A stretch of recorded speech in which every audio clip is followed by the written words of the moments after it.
go. Those aren't dreads. Those aren't dreads, sir. No, I'm sorry.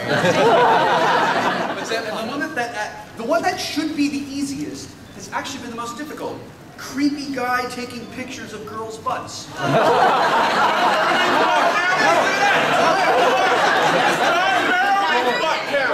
John Barrowman's butt count? Yes. God, I hope it does.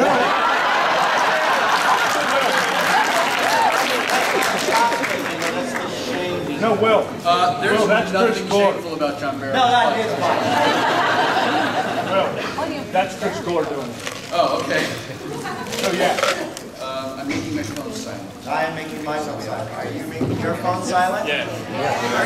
Now, is there a My badge off. all right. I'm not following your lead. I just think it's I right. know, I am. Now, is there a doppelganger box? Welcome to Super Happy Fun Times With John and Will. the Fun Time Nation. Exactly. This is the second time we did it. The last time we showed off the picture of the painting. and we told the story behind the Velvet Wesley, Which which was great. Somebody, some random person. Yeah, oh, I saw this on your Twitter, right? For the first It was time. a little scary. Some random person, I get to my table and it says, "Dear John Scalzi, I love you. I wish to take your skin and make velvet with it so that I can take a picture or put up on a picture of you and me forever." Yeah. Do you know anything about this? You know, only that I saw it on Twitter this morning and I thought, you're lucky that you have a secret admirer. If that painting gets made, I have a velvet painting collection. Strangely enough. Well, today we have a couple of things where we decided that we're going to make this a little more structured than last time, that we'll actually plan a little bit of what we're going to do ahead of time. So, John Scalzi, that's crazy. I know it's crazy, and yet these people deserve nothing less. That's true. They crave structure. Look at them. It's true. So actually, we're going to Structure is the nerd's natural environment. So we actually have two things for you. Actually, three Yeah, things. we have three. Three things, and then we'll open up to Five. Stop. The first thing is that there's a skit that I wrote for the both of us while I was on tour last year for Red Shirt, which is called Sue the World. And we will do it for you now. And then after that, we are going to do reading spots in this case. You will read something I wrote, and I will read something you wrote. Because I don't know whether you know this, but Will Wheaton reads my books for audio books. He did it for Red Shirts, and he did Edition, Stars, and the other screen. That's right. I'm glad you know. That was our humble brag way of And all the work we've done. didn't you win an audio award? I did. I won an audio award for. Did I win it for Red Shirts? You won it for. I was nominated in 4 categories, and one I was nominated against myself. Right. So that year I won every category I was nominated in, but also lost. Right. So yes. And do you know who won that audio award with you? For Red Shirts? No, for Fuzzy Nation. For Fuzzy Nation. No. Me! Really? Yeah. You were also? Yeah. We're a team, man. That's awesome. I love you. I love you too. Okay. But so you get used to hearing him read my words, but you don't ever hear me read his words, so we're going to change that today, because that's going to be fun for all of you. And we recently figured out, so John and I grew up in the same geographic area, and we're about the same age, so we have a lot of the same cultural influences, and our language is very particular. There's Southern California is full of microclimates and weather, but it also is sort of full of microclimates with language as well. People in Dallas speak a particular way, people out in the San Gabriels and out in Pomona understand that they're learning language in Redlands.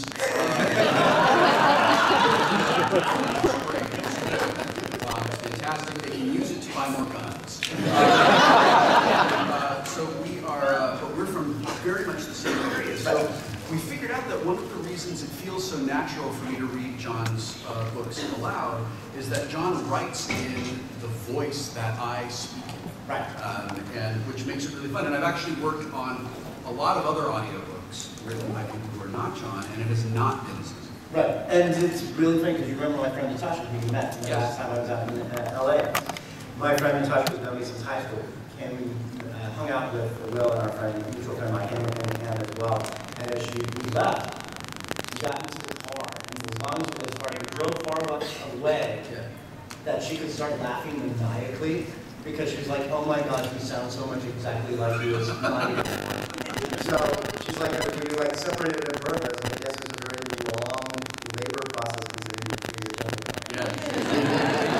mothers. Right, and it's all very confusing. But I think it's good that we were both taught to speak by Channel 5 K-Rock. Yes. Richard Blade is my master now. You know that Richard Blade gave me a ride home from the Depeche Mode concert at the Rose Bowl. That is, in which the movie 101 and album was filmed and recorded. Wow. Very specific memory there. Yeah, I was standing outside after the show waiting for a car to come and pick me up, and it couldn't find me, and Richard Blade was right there. And he was like, do you need a ride home, Will? Come and get in the car. We'll listen to OMD. Dran Dran. And I was like, okay, Richard Blade. It's everybody's dream. The story could not have ended better than we're on the outside because don't get sad. It's also that you're on the outside. The story could not have ended because we were already friends before. I think you're good friends. Who's that? It's just someone waiting for Jill's state.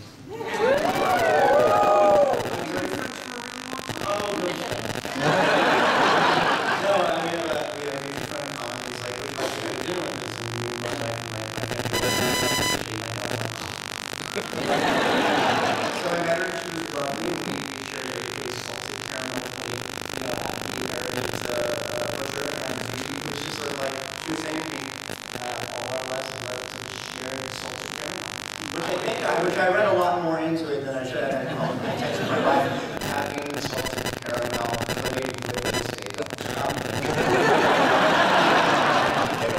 Chrissy did not reply with, I ship it. I think the response was, you have fun with that. So, You're it was just like, and today, actually, this is my great story coming out of I'm in the back of the room. They actually feed the people like you, right? Hold on, that sounds a little racist. and so I'm sitting around the table, and Michelle Nichols.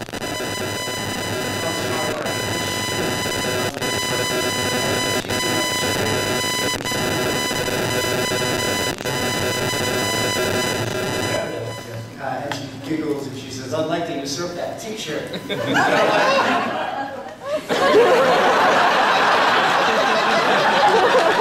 Quick, to Twitter! You're like, well, my hailing frequencies are open. It was a very exciting day for me. Scalzi, Let's sue the world. As background to this, as you know, many of you know, I had a book called Red Shirts, an audio narrated by Wil Wheaton, which is currently nominated for the Hugo, so that's nice. That's I'm not getting within 100 miles of here. That's never happened. Oh, you never know. I know. I will have you I'm from the future. Okay. And so I have to act surprised about everything all the time. So as I was touring around, one of the things that I did was an audience participation thing, where it takes place in the Universal. All basically you need to know is the Universal Union is the equivalent to the United Federation of Starships, or whatever. What do you call it? Really? It's called the United Federation of Planets. Okay, that should be happy. That's fine. And we travel through it using starships. How is that right? It's so confusing. So and we are protected by red shirts. Is anyone wearing a proper Star Trek red shirt? Oh, okay, good. Because for a minute there, I thought that I was going to be the first one to die if the bad guys came in. That's good. So it's going to be you. Thank you in advance. So, just so you know, that's all you need to know is that the United Federation of Planets is called the Universal Union in this one. So, please state your name and occupation. I am Brandon Smith, a partner at the law firm of Koenig, Nichols, and Munkleman. I I specialize in employment and workplace law. And what is it that you are planning to do?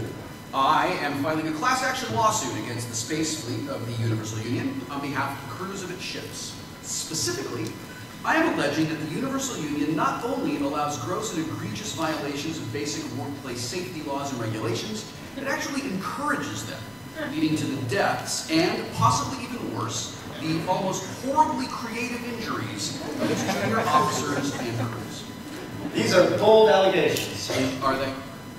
Let me ask you, do you know how often a junior officer or crew member is maimed and or killed in the service of the Universal Union? 2 times a day? 3? 5? Every 7 seconds. Every 7 seconds. Yes. Now think about that. Right now, while we are speaking, some crew member of some Universal Union spaceship is being chewed on by a space badger. And now one is sneezing herself into a coma by being exposed to alien pollen.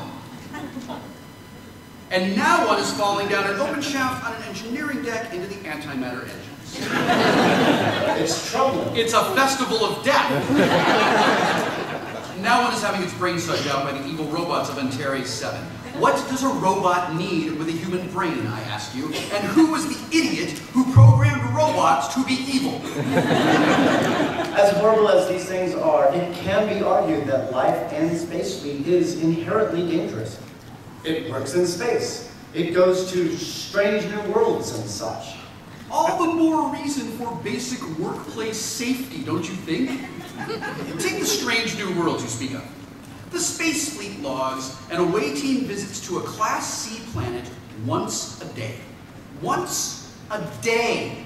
And to land on that strange new world, what sort of specialized protective protocol does an away team member undergo? None! He heads down wearing a protective layer of breathable polycotton blends. It would be as if to land on the moon, Neil Armstrong wore a polo shirt and khakis. To be fair, the moon is an airless world, and Neil Armstrong would have had his lungs sucked out through his trachea. Yes, and when I visit Ecuador, I go get a shot so I don't get infected by a malaria-carrying mosquito. My point is that space fleet takes fewer precautions to visit an entire new planet filled with unknown microbes and parasitic flatworms than I take when I go on a parasailing vacation. And you don't actually need to leave the ship to be in danger. Do you know what the second leading cause of serious burns on a Universal Union space fleet ship is? I do not. Exploding instrument panels.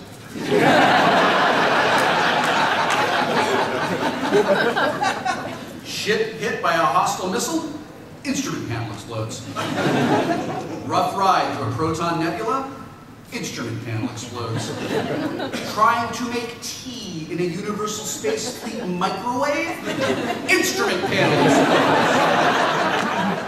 When was the last time your microwave oven at home exploded into a shower of sparks? Do you fear losing a finger when you make popcorn in it? No, because at home someone designed your microwave not to randomly erupt into shrapnel. I know building a spaceship is expensive, but even the lowest bidder should be able to afford fuses. Out of curiosity, what's the #1 cause of serious burns on a Universal Union space fleet ship? That's the Space Fleet's annual amateur Hawaiian fire dancing competition. It's entirely opt-in and voluntary. We are not suing them. Got it. We also have troubling accounts of labor law violation within the Space Fleet. There is one ship, I won't mention which one until the suit is formally filed, where we have credible reports that the captain is allowing a child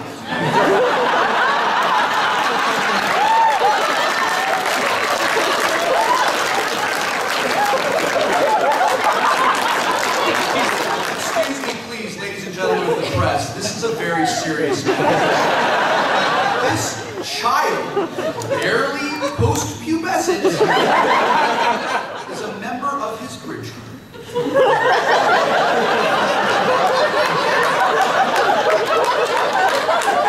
Now, honestly, how many different laws are being violated? We're violating almost every single child labor law we have on the books, of course, but beyond that, What sort of idiot trusts a 13-year-old boy with a multi-billion-dollar spaceship? This kid can't even get a learner's permit to drive a car. Of course, while the kid is careening through the galaxy, sideswiping asteroids or whatever, every other member of the crew is at his mercy. These could be the actions of a rogue, insane starship commander. That's my point, it's not! Time after time, ship after ship, we're seeing a distinct pattern of neglect of simple, basic workplace safety. Seatbelts! In the 19th century, you won't find a single one anywhere in spaceflight. And they tell you, well, since we invented the internal restraint force field, we don't need those anymore. But you know what? When your spaceship hits a dwarf planet because a distracted 13-year-old is piloting, and his instrument panel explodes! Failure to the internal restraint force field, you're gonna wish you had a friggin' seatbelt.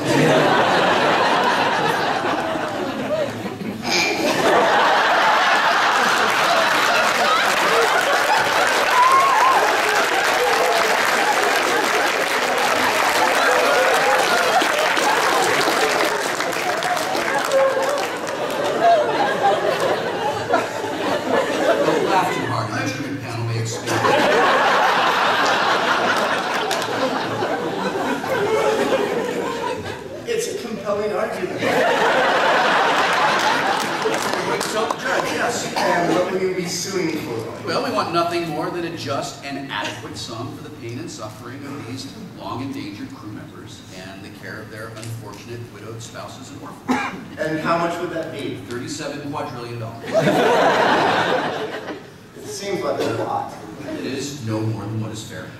I feel compelled to note that the entire Universal Union GDP is only $1.4 quadrillion. I'm afraid I don't see your point. My point is that you are asking for 26 times the worth of an entire galactic culture in compensation for exploding instrument panels. It's not just exploding instrument panels. Let's not forget the evil robots. Even with the evil robots, it seems like a lot. Well, it's an opening number. But what we're hoping is that it will get the Universal Union's attention and that it will settle out of court for a reasonable alternative. If $37 quadrillion is your definition of fair, what is your definition of a reasonable alternative? We would like a planet. A planet? Yes. A whole planet? Yes.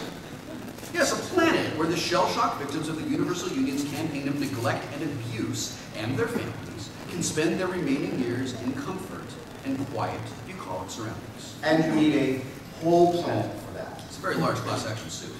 And the firm will need its 40% for representation, which in this case will come to a couple of continents. What will a law firm do with 2 continents? George? No, it's quite extensive.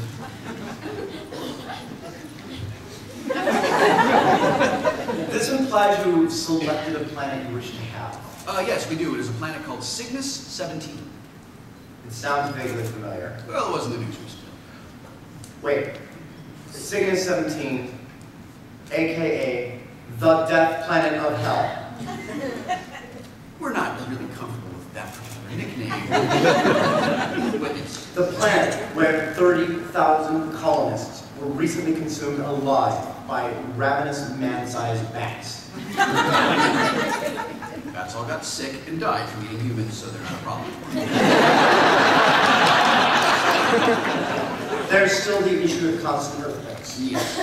And the lava flows. Yes. And the moon in an unstable orbit, spiraling down toward the planet and cracking as it does so, dropping city-sized meteorites onto the planet's surface. Well, And the fact that scientists estimate the star is orbiting is likely to go supernova at any time, bathing the planet in flesh-searing gamma rays before exploding before the exploding surface of the star vaporizes everything in the inner solar system.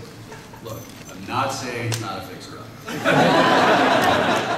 Fixing it up will be exactly the sort of constructive, rehabilitative work that will help these shell-shocked crew members abused by the Universal Union to get back on their feet and lead happy, productive lives. Seems like a lot of work. Oh, they won't have to do it alone. We have recently gotten a very good deal on some obsolete but still useful robots to assist our clients as they start their new world. Let me guess. You got these robots from Atari 7. That's right. There's a switch on the back that turns them from brain-harvesting cyborg killers to helpful but compliant Android servants. There is nothing that could go wrong with this plan. There's simply nothing at all. Brandon Smith, good luck to you and yours. Thank you.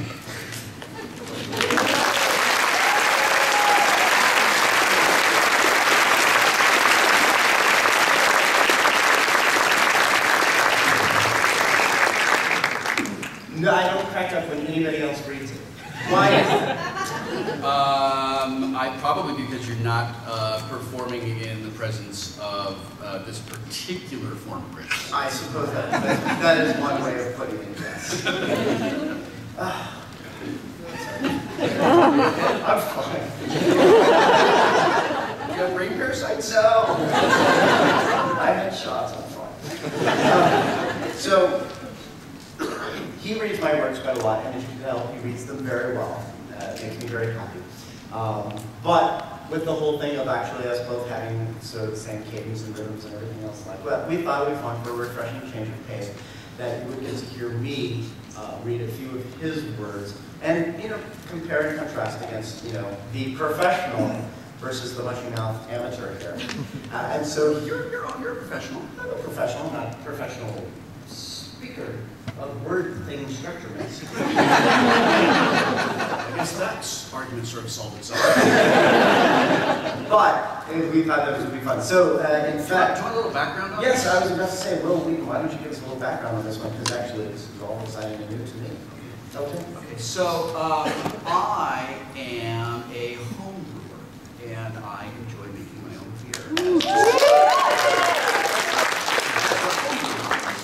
It also means somebody who builds software and stuff, but I'm not that particular flavor. I would like to build a brewery in my garage.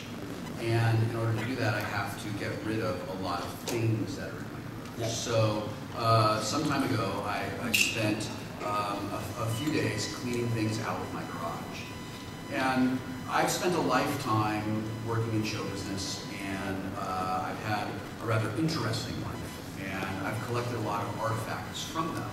And as I was going through my garage, separating out the things that I couldn't live with out from the things that were just taking up space, I came across a lot of things that really meant a great deal to me, from my time on Star Trek and this really weird time in my life where I was the Teen Magazine guy, and I started taking pictures and putting them on Twitter and commenting on them a little bit. Sure. And it became a job that could have been done in a day, took 4 days, because I had to keep stopping because I was getting a lot of feels from a lot of the nostalgia that happened. Well, now, in the midst of this cleanup of what has become known as Wheelhouse 13,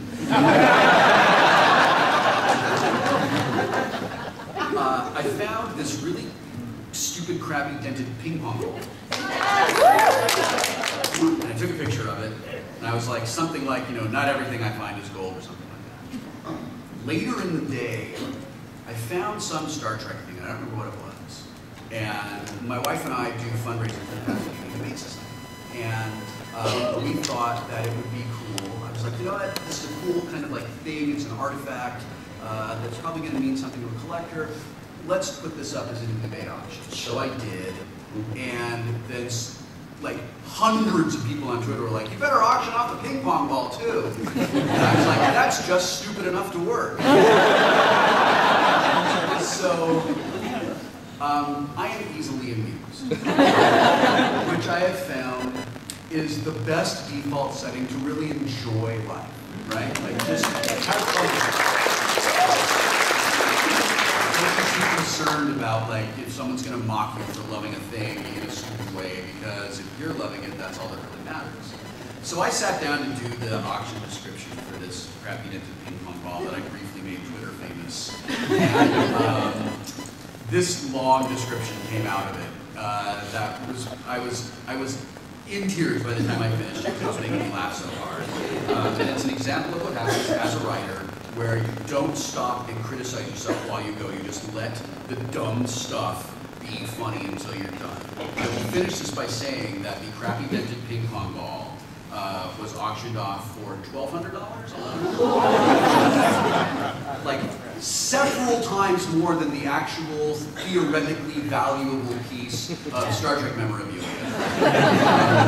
And now lives with a young woman in the Midwest who loves the ping pong ball. It's found its forever home. It has, yeah. I will further add to this that someone was very upset that the ping pong ball immediately shot up to like $700 or something. So he made a replica of the ping pong ball. A brilliant replica as well. Like, it should be on the replica props for him. It's so good. Put it on eBay. I got into a bidding war with someone. I finally let it go at like $300. And that ping pong ball actually found its way back to me at a convention earlier this year. What I found in my works for John to read, that, you know, it's very hard when I'm going through my stuff to find stuff that isn't maudlin and sounds like a Wonder Years voiceover. But I did find this. So, John, I hope that you will enjoy reading the product description for a crappy dented ping pong ball I found in my garage and made popular on Twitter. A crappy dented ping pong ball I found in my garage and made popular on Twitter. By this. I feel like I should be recording this. I think you're covered. We got you.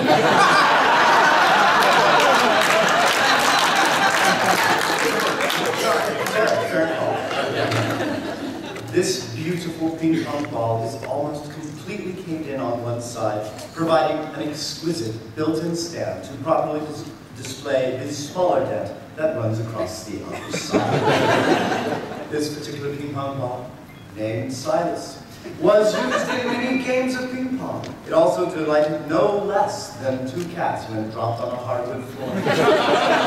Silas was the one ping pong ball in the box that all the other ping pong balls made fun of.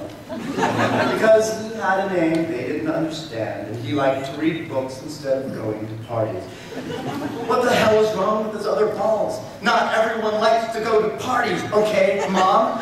I think I just want to sit in my room and read Hitchhiker's Guide to the Galaxy and maybe look at some dirty pictures on the internet when I'm done. Gosh. But now the joke is on the other balls in the box. Because nobody remembers them, or even cares where they are. And now Silas is internet famous for, like, maybe 2 whole days. Important disclaimers. This ping pong ball will not operate in a game of ping pong. This ball will not bounce or respond to the paddle in the usual manner.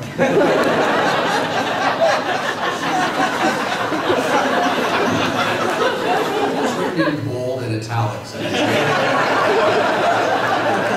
everyone knows how important it is.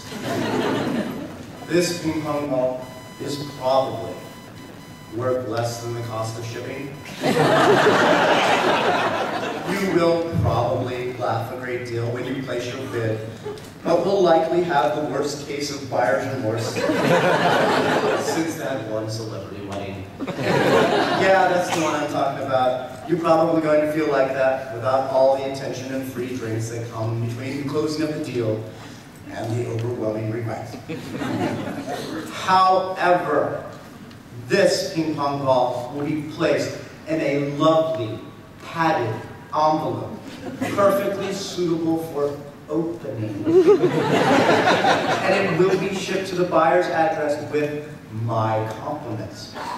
You will open it, and you will probably say to yourself, well, crap. Now I have this stupid ping pong ball that I have to deal with.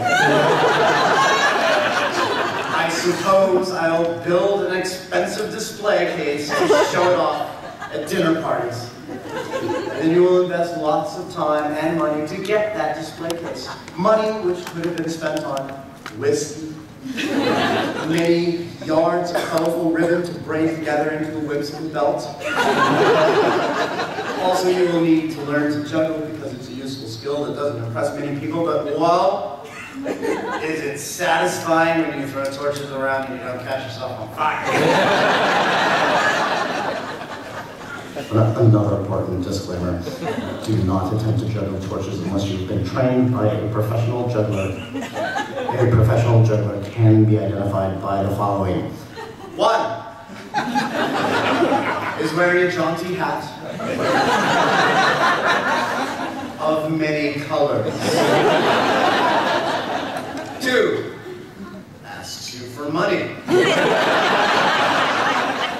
3 arrives and departs on a unicycle. 4 is profoundly offended by this list. All other so-called jugglers are merely enthusiasts, not professionals. Do not trust their training.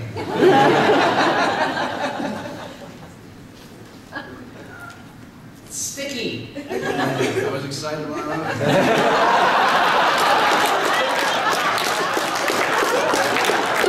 A lot more than just easily amused, John. Easily a lot of things.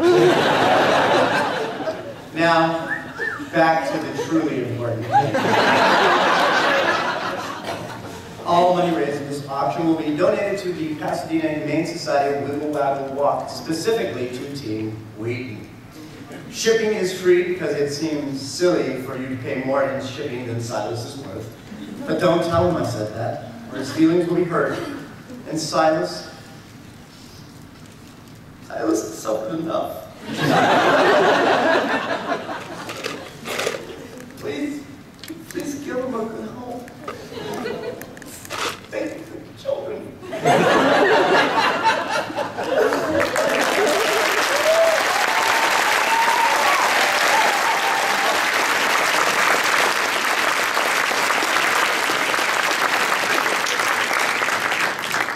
think I missed my call. I think you did. The Gentleman Who Bought Silas did an unboxing video.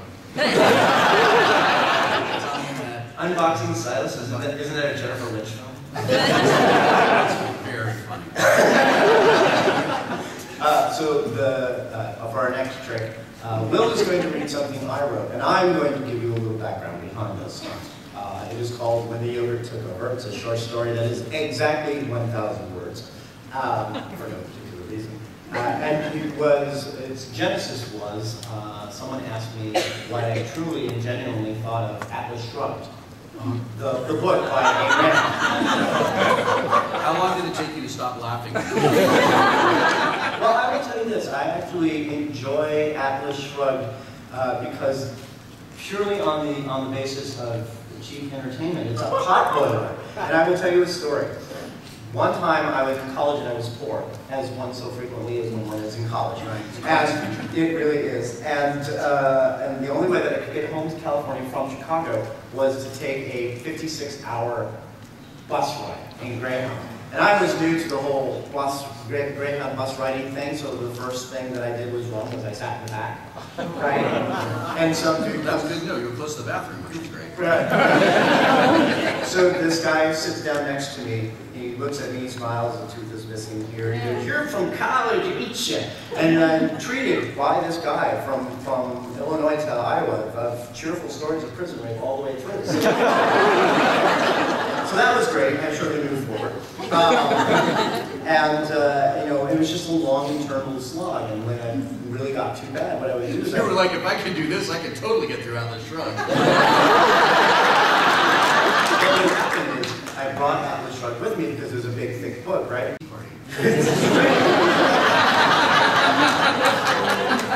Now, on one hand, it was potboiler fun. It was great. On the other hand, it's completely psychotic, and it really is just horrible. And the main thing is that its hero, John Galt, is a sociopathic genocidal engineer, right? Because he's like, I'm going to tube the entire system and everybody will die, and that's just what they deserve because they didn't give me enough hugs. Sure. That's John Galt for you. And then Is that what spawned the free hugs movement? it may have been. the mission of mercy. And I said, you know, quite frankly, people get confused because he's articulate and he's able to, you know, through Ayn Rand, have all these, you know, straw man arguments that make him sound completely reasonable. And it's because he's in human form. If a cup of yogurt tried to say the same things that John Duff did, you'd be like, this guy's, you know, this cup of yogurt's insane, somebody eat it quick. Put the evil inside you. The bacteria in your lower intestine, that would be a fun time. You should probably crack the window. But, but the thing is then, you know, people are like, wow, Taki yogurt, you should write a story about that. I gotta write a story about Taki yogurt. And then all of a sudden, But you're totally gonna write a story. and so like you know, the first thing was the Atlas strike, and someone in the comments, you know, says, you should write that. I'm totally not gonna write that. And the next post is, you know, I'm thinking about a story about Taki yogurt that takes over the world. And chapter in, and the third post is what he's about to read you, the short story, when the yogurt took over the world. When the yogurt took over, we all made the same jokes. Finally, our rulers will have culture. Our society has curdled. Our government is now the cream of the crop. But when we weren't laughing about the absurdity of it all, we looked into each other's eyes with the same unasked question. How did we ever get to the point where we were, in fact, ruled by a dairy product? Oh, as a matter of record, we knew how it happened. Researchers at the Edelman Institute for Biological Technology in Dayton had been refining the process of DNA computing for years. In a bid to increase efficiency and yield, scientists took to one of their most computationally advanced strains and grafted it onto Lactobacillus delbrueckii. Are there any biologists in the room? Delbrueckii. Thank you. Lactobacillus delbrueckii will fix this in editing. Subspecies vulgaricus, commonly used to ferment yogurt. Initial tests appeared to be failures, and acting under the principle of waste not, want not, one of the researchers sneaked some of the bacillus out of the lab to use for homemade yogurt. A week later during breakfast, the yogurt used the granola she had mixed with it to spell out the message. We have solved fusion. Take us to your leaders. The yogurt was crafty and shrewd. It negotiated for itself a factory filled with curdling vats that increased its processing powers exponentially. Within weeks, the yogurt had declared that it had arrived with solutions to many of the country's problems. Energy, global warming, caring adequately for the nation's poor while still promoting the capitalist system. Let us know just enough to let us know just how much more it knew. Share your answers with us, the government said. We need payment, the yogurt said. What would you like, the government asked. Ohio. We can't do that, the government said. That's fine, the yogurt said. We'll just go to China. They'll give us the whole Shanxi province. Within a year, the yogurt had a century-long lease on Ohio. It promised that it would respect the human and constitutional rights of those who lived within its borders, and that it would let the U.S. handle its foreign affairs. In return, it handed over to the government a complex economic formula it promised would eradicate the national debt within a decade without tax increases. Follow it exactly, the yogurt said. Any deviation will bring complete economic ruin. We will, the government promised. Within 5 years, the global economy had collapsed and panic had set in. Only Ohio remained unscathed. We told you not to deviate from the plan, the yogurt said. Its factory now stretched along the banks of the Miami River in Dayton for 2 miles. Our best economists said the formula needed tweaking, the government said. They had Nobel Prizes. Your economists, I think they need to talk like this. Your economists are too close to the problem to solve it. Any human is.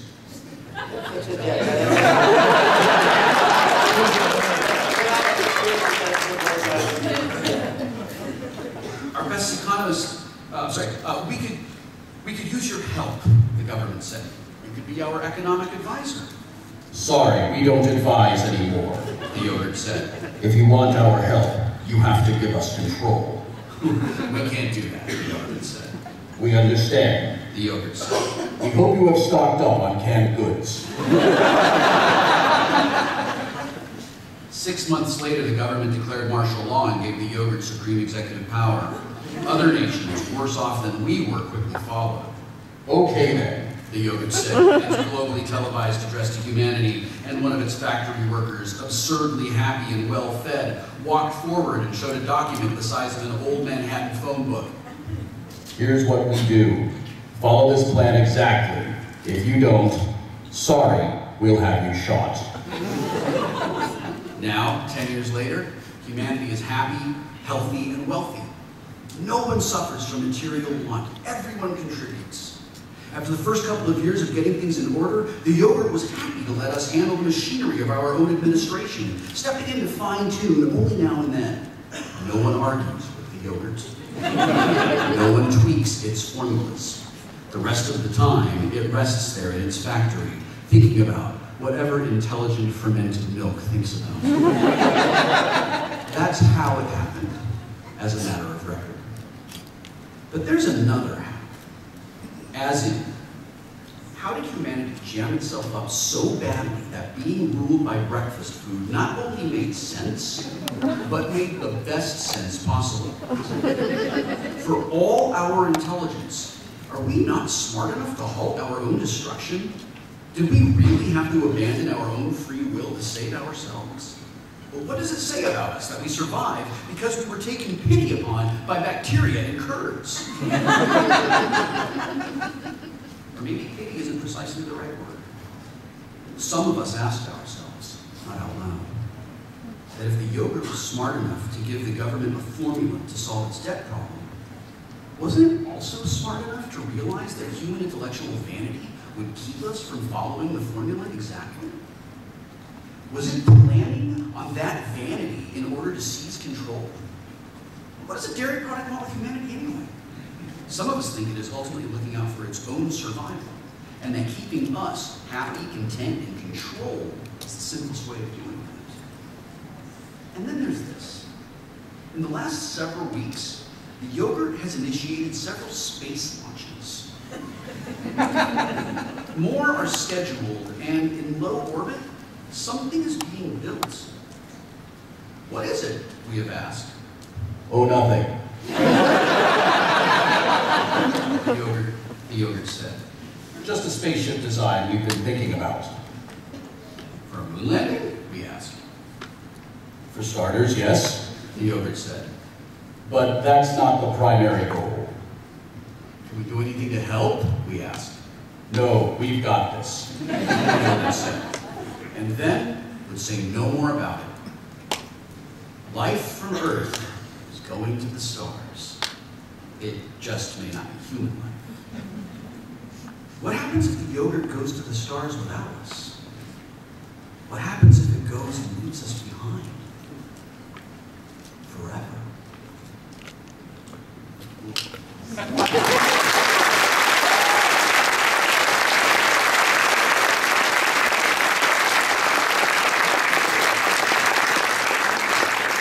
That was better than planned. Didn't tell the yogurt. Actually, to make this, turn this cup. You're going to turn that into the yogurt Turn cup? this cup into the. Yeah, you gonna sell this on eBay?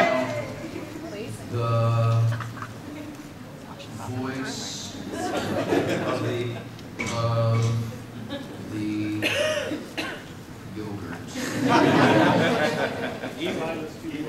eBay. This room. Launching it off right now. Use with caution.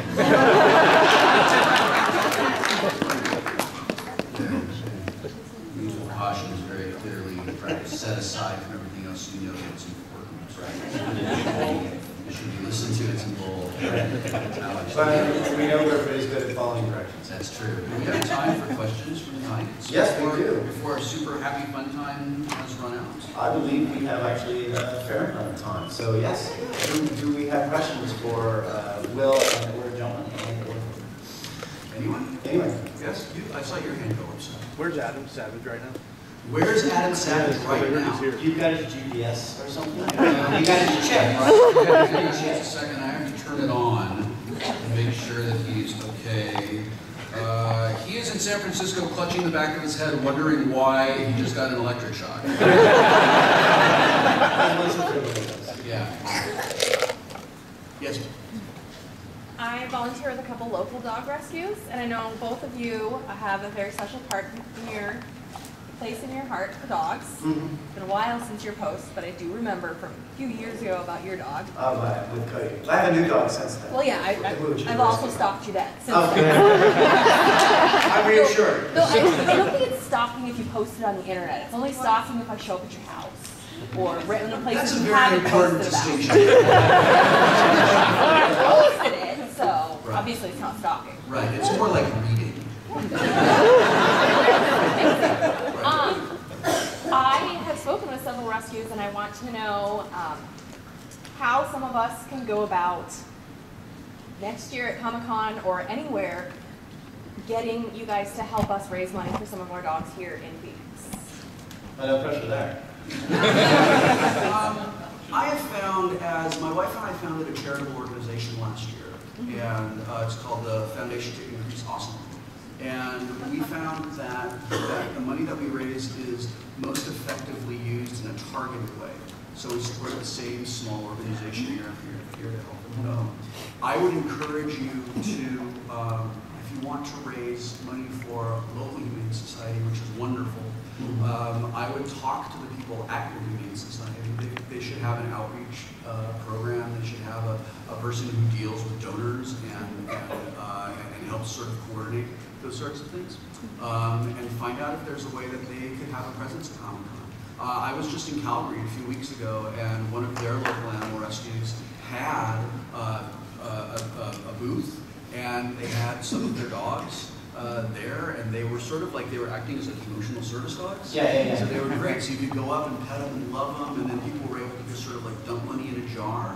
And you know what I think the Hero Initiative has done this year at this con has been really smart. Like by putting a Hero Initiative signs and donation jars on like certain people's tables, it spreads the Hero Initiative around the convention, instead of keeping it in one booth that people have to like stumble across by accident or directly seek out. And I would encourage you to talk with your local Humane Society and have them talk with the people at the con and see if they can work out something that is similar to that. Because there's roughly 42,000 people through here this weekend, and just half of those people throw $5 and think suddenly that's helping out a lot of animals. The other thing is that speaking personally, I get a lot of appeals for when you do this charity, when you do that charity. Which is why I'm asking right now. And one of the things that I find that helps a lot, one is if the charity is tied in with something that I'm doing, like if it's been vetted by the convention, that makes it a lot easier for me to do something. And then the second thing is also, frankly, doing it in such a way that it requires almost minimal effort involved from me, because when I'm here, I'm actually working, and Will's here, he's actually working. And so what I actually end up doing is often for conventions that I go to, often support literacy charities, and they will ask me, will you sign this book for this literary charity, and then they give me the book that they want me to sign, usually mine, but sometimes not. And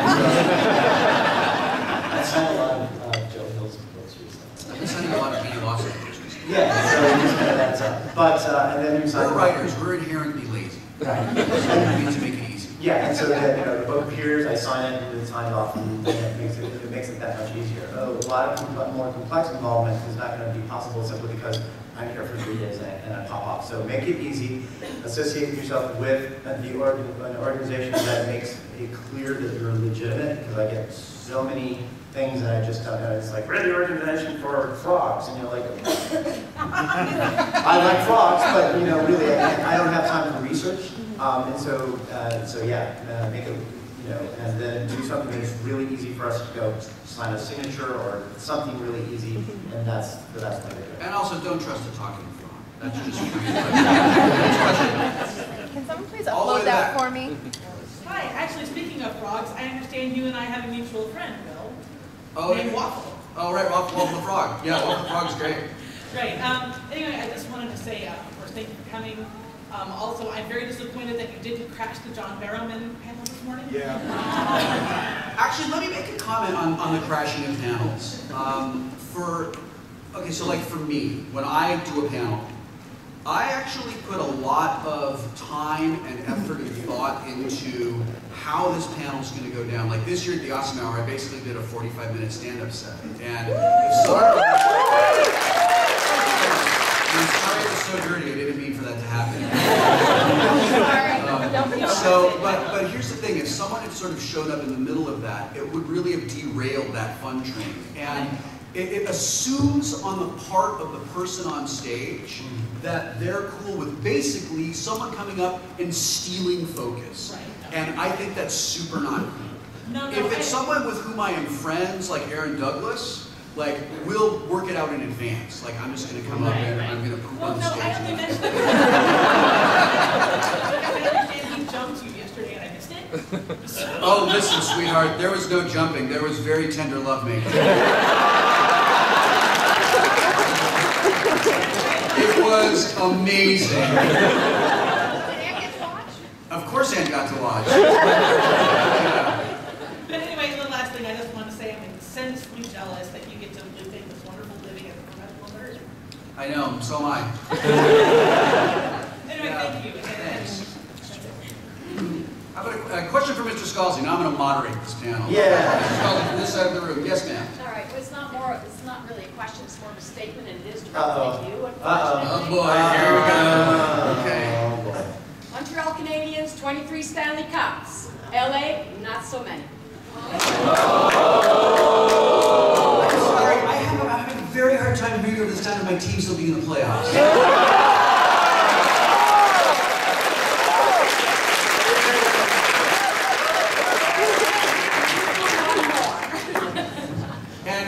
And your question is, oh, why are we so awesome? Well, let me tell you. Now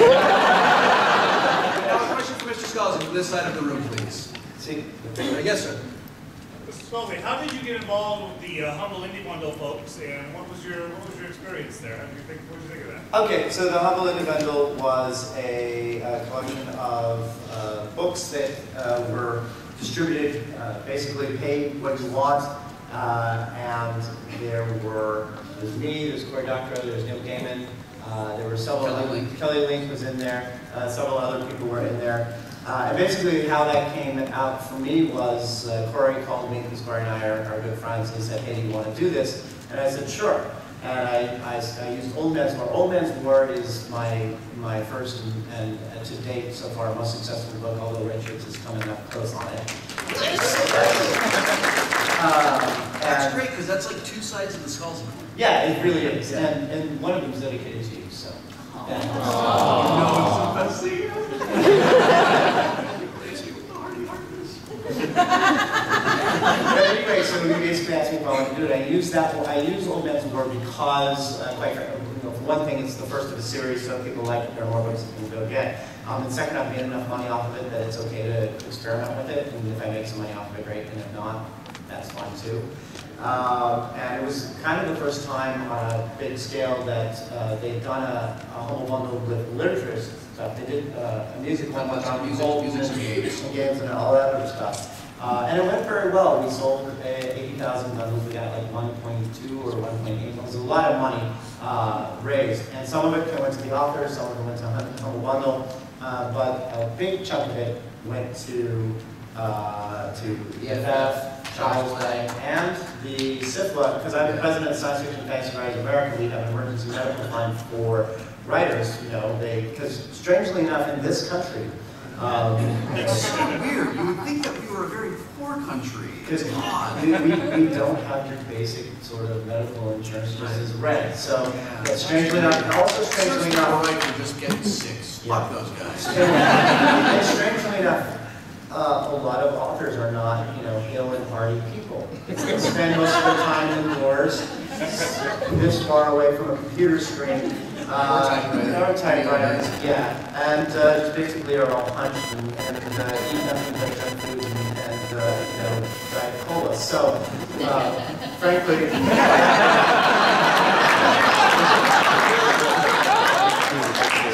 there's a lot of them without insurance, and you know, every once in a while one of them gets into a jam, and that's where the Civil Medical Fund goes in. And as a result of that, I think evenly distributed pretty much. We ended up raising about $165,000 total for the medical fund, and then also for similar amounts for EFF and for Child's Play. So that's great. And I think the Humble Indie Bundle it's such a great idea, and it completely obliterates the myth that you have to lock things down with DRM, that you have to make it difficult for people to interact with the things that they've purchased, that you have to make the assumption that your audience is full of criminals, that you have to like make it difficult for people to get your stuff. And the Humble Bundle does such an incredibly great job of getting works, getting creative works in front of people for minimal effort while doing incredible good. They've asked me if I will have some of my books in a future Humble Bundle, and I typed yes so fast that I set my keyboard on fire. It's really funny. Dude, you get a sci-fi. Question from the middle of the room. Yes, sir. Are you going to do a season 7 of The Guild, and will you reprise your role as Fox? I'm not in charge of that decision. That's a Felicia Day question, but I've done enough panels with her to know what her answer is. She's pretty much finished with The Guild. The story arc it's don't be sad, be happy. It means that she can do something new and have 7 seasons of something new that's great. She loved it and has pretty much told the story that needs to be told. And I don't know, you know, we've talked about like what would we do with Fox. We were kicking around the idea of doing an Axis of Anarchy show where the Axis of Anarchy were sort of like they were the heroes from their point of view. But we sort of feel like Fox's story has been told, and what was left untold we did in the comic that we wrote. So we feel like it's kind of a story that's run its course. The hardest thing for both writers and for fans is just to let shit go. And sometimes you do. It's like, but we want more. It's like, no, that's it. Snap. It's done. You gotta cherish what it was and everything that it could, But time to let it go. Time to find something else. I'm really glad that you waited to do the Human Division that we did it the way that you did. Yeah, absolutely. Because it lets us go back to that universe in a way that's clearly not just like, hey fans, I'm going to turn you upside down and shake the money out. No, get out. Yeah. I'm a very big believer that you don't go back to something if you feel like you've said everything that you need to say in that particular universe or anything else. That said, they did deliver a big box of money. Of course. But the reason we went back to it was because I finally was like, I know how to get back into that universe. This is a story I want to tell. But it was 5 years of I'm done. And I'm not going to go back and use the same people. I'm not going to use the same circumstances. Because we all know that you can tell when people are grinding shit out, right?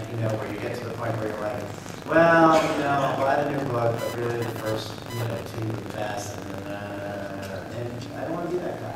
I don't have to be that guy. You shouldn't want me to be that guy. Or you to be that guy. No, don't be that guy. Don't be that guy. Oh yes, you, sitting next to John Scalzi. I have a question. Yes, no. This is your real name. This is a subject this is an idea that a couple of guys I know have been kicking around for a while, and I'm interested to get your input on it. All right. I had this idea to get a few creators together and build a world, like an open source world with sort of like maybe some basic rules of it. Like if it's a zombie world, it's like here's how the zombie disease works. Or if it's a space world, it's like these are the basics of the Space Federation world or whatever.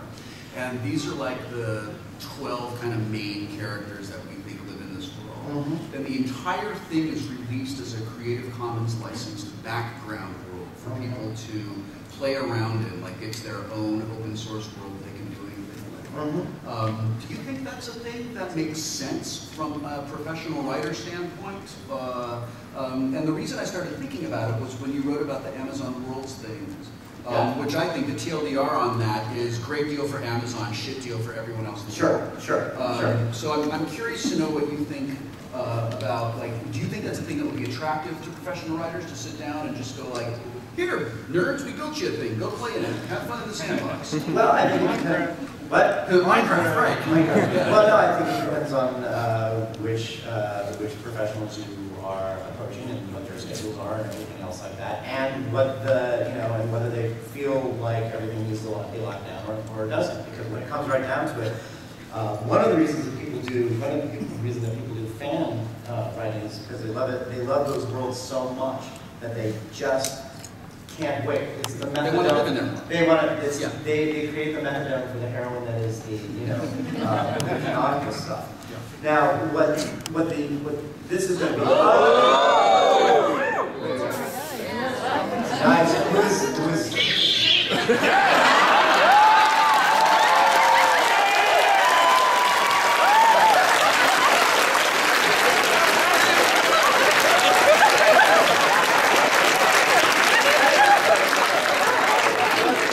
They were never seen. One of you in this room is a murderer.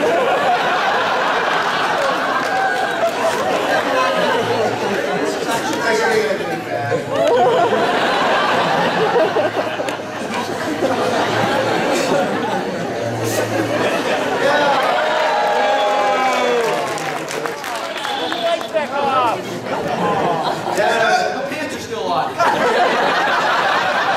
It wasn't for lack of try. I just set that up 24 hours ago. And I got nothing out of it. That's what she said.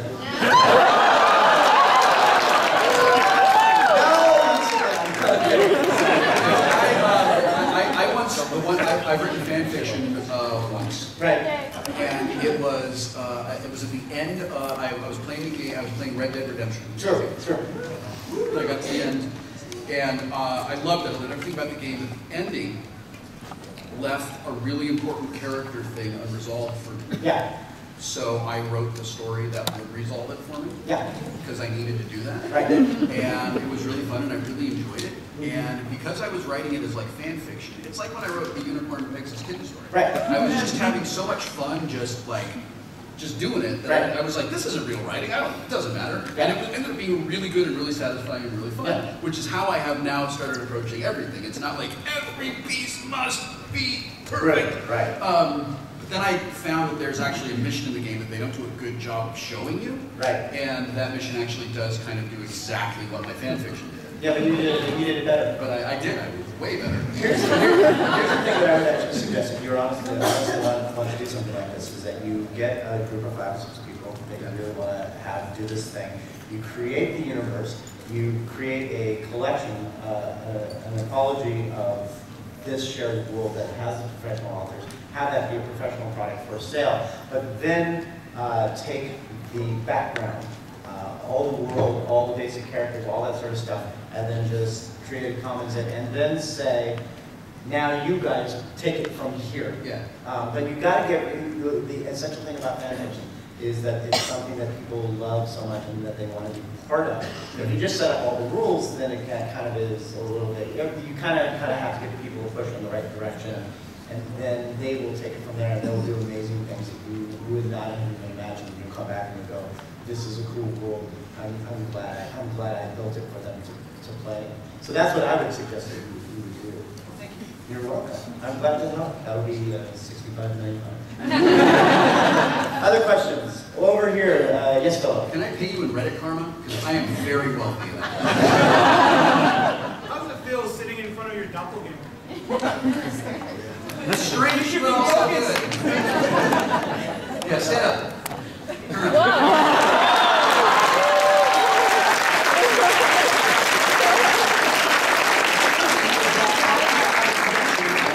Shorts and t-shirts everywhere. Like that's my uniform. That's it. But today I sort of, I was You dressed up. putting on a nice shirt. I'm glad you dressed up for me. I didn't dress up for you. I'm glad you did not dress up for me. It would have made me uncomfortable. Over here. Yeah. Patty, are you just waving? She's waving and blowing you a kiss. That's my publicist. Say hi, Patty. Hi, Patty. All right. What about like way far over here? Like yes, you. Yeah. Yes. Yeah. Okay, so first of all, I've been reading The Last Colony while I've been waiting in lines here. I know you were talking about the humble bundles before, and I know yesterday you said you make sure you tell people never to write for free. Would you consider doing a release of the book in Like the brand new first release. Oh, you know what? I've actually been talking to Humble Bundle about that, about doing a original book and releasing it that way. But as far as it goes, I would still have to write it, and I have a couple books under contract. But I think it's a perfectly good idea. And now that I just actually said it out loud, someone will beat me to it. So pretend I never said that. I already did. Damn you! I did something like that. I wrote about a 15,000 word story. I'm still learning how to write longer form. Sure. It's sort of like I'm a pretty good sprinter, and I'm learning how to do marathons, and it's a different set of a different skill set. But I wrote a short story called Hunter. And I was going to try, thank you. And I'm guessing you liked it. I love it. Thanks. And I was going to, and I finished it, and I was like, well, what should I do with this? And I thought about it, and I thought if I tried to take it to a publisher or a magazine or whatever at the rate that I think I could probably get, I'd be very, very happy to get like between $300 and $500 for this. But you know, I'm working on establishing myself as a fiction writer, so I'm just going to put it on my website that has, you know, everything else I've ever done. So hopefully people can come and look at it, and you know, sort of like once they're in the store, then maybe they'll grab some other things. And I just put it up there, and I was like, look, pay what you want, even the low price of free. And in the span of about 36 hours, my PayPal account had like close to $5,000 in it for people. And that was like $3, $5, $10 at a time. Yeah. And the long tail of that is that every few days somebody pays $4 for it. Yeah. And it's great, and I love it. And people ask me, the most frequently asked question at a con is, are you going to write more in that universe? So like, yeah, I think it's a great idea. Yeah. And let me address the writing for free thing. I write for free all the time. I write on my blog. I'll write a short story, and I don't want to bother shipping it around because really that's just a drag. So I'll put it up on my website, or I'll do other things. The important thing is that when I'm writing for others, I always ask what's in it for me, because at the end of the day, this is my day job, right? Yeah, time you spend writing for another person is time you're not spending like writing for you. Exactly. So you have to do the sort of economic sort of thing. But there is lots of things that you can do for, like when we did the the Clash of the Geeks thing. You know, I took no money for that. I came sure I paid all the other writers, but I took no money for that because I was the editor and it went straight for the Lucas Foundation. There are other things that I'll do where I will take a reduced fee or no fee at all because I feel, in my personal opinion, that it's worth it to do it. However, the default should always be, you know, someone else is paying. Now, it doesn't always mean that you have to pay to read it. Like when I write something on Tor.com or Subterranean Press, their website, you can read it for free, but I end up getting paid. And I think that's a really important thing to do because people are just so easy to devalue writing or any creative thing. They're like, oh, well, it doesn't take that long to do, so clearly, you know, it shouldn't be worth that much. And you're like, excuse me, pay me. You know, there's something that to me is unbelievably insulting and enraging about a person saying to like a business person saying to a creative person, essentially, you should be very grateful that someone wants to look at the little thing that you're doing. Yeah. And when someone said, when you do a great thing and someone goes, you have too much time on your hands. No, I have exactly the right amount of time on my hands because I can make this thing. And it's really important for creative people and for freelancers and for those of us that are still trying to like make our way into whatever it is, whether it's writing or photography, music or whatever. It's very important to remember that the thing you make is valuable and it matters and it is worthy and it is worth something to someone. And when some person comes along with some really great deal to get you a ton of exposure, that person can fuck themselves.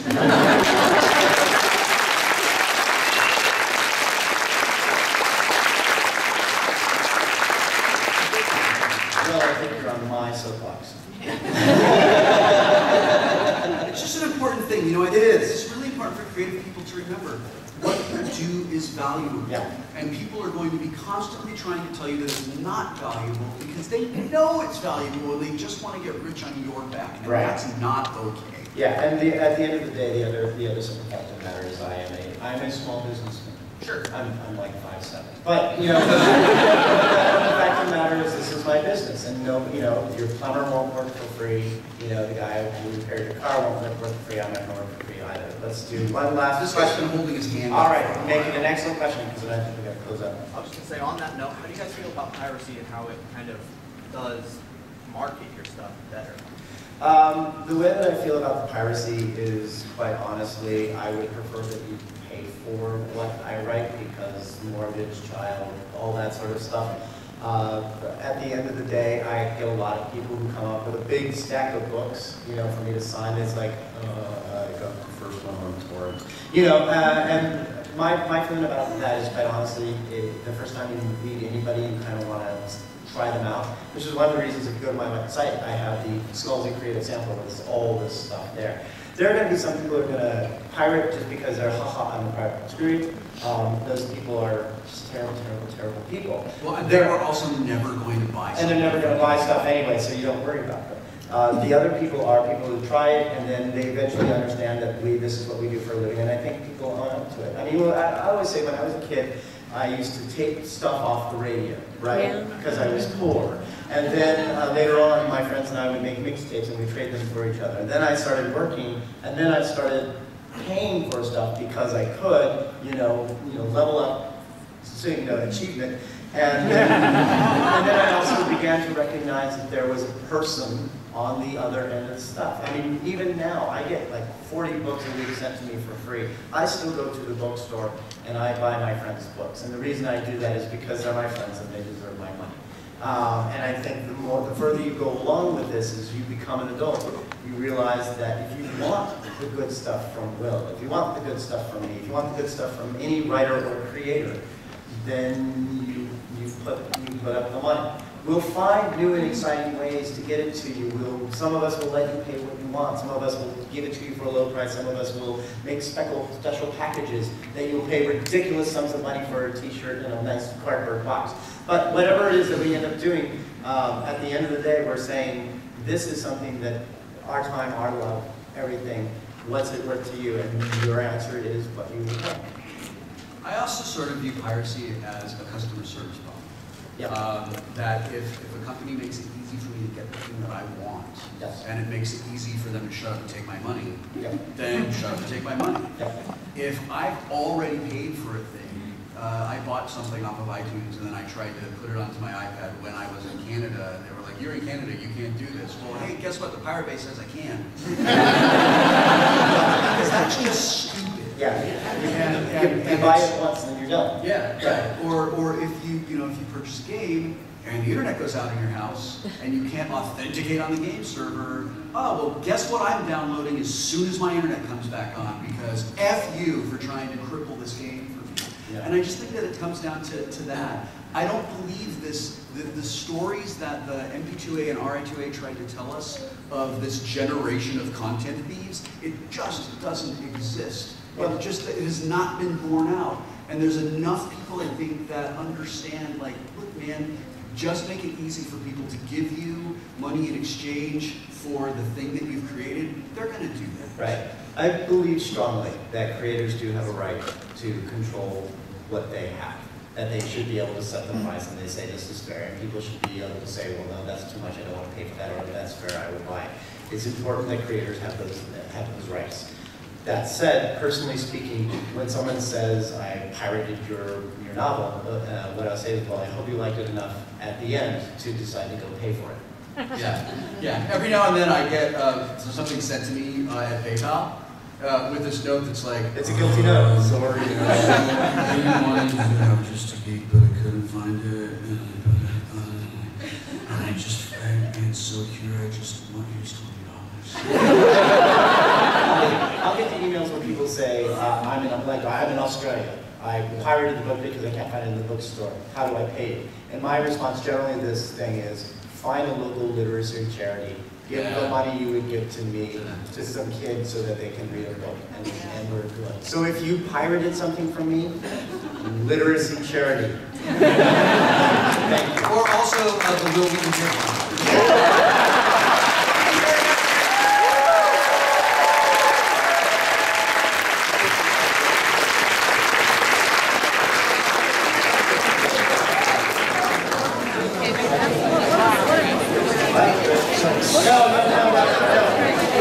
No, I was like,